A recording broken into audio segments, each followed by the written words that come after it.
شام 2 اپریل بر اثر بارشات شدید که باعث آمدن سیل گردید به بعضی از منطقه‌های تاجیکستان خسارات رساند.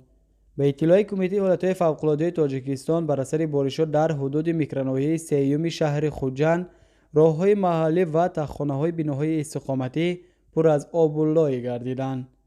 در برابر این در جماعت دهات یاوه ناحیه باباجان غفورов نیز در نتیجه بارشات 2 کیلومتر راه محلی، یک بنای استقامتی، یک قسم زمین‌های کشاورزی قسماً آسیب دیدند. شام 2 اپریل اینچنین در حدود جماعت دهمای، جماعت دهات چارکوی شهر اسفره در راه ماشینگرد دوشنبه چناق هم آمدن سیل ثبت شده است. در نتیجه آفت طبیعی رخ داده خوشبختانه تلفات جانی وجود ندارد. در ادامه گزارش نوارهای حادثه طبیعی را تماشا کنید.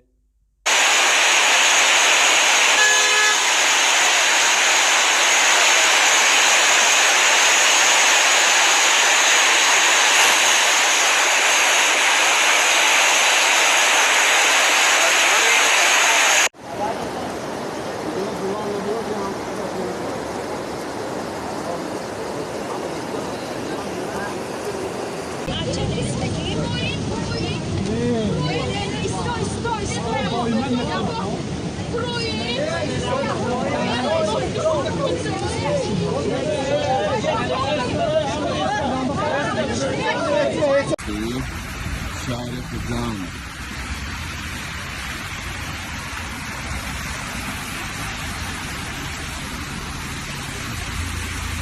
سیل آمده.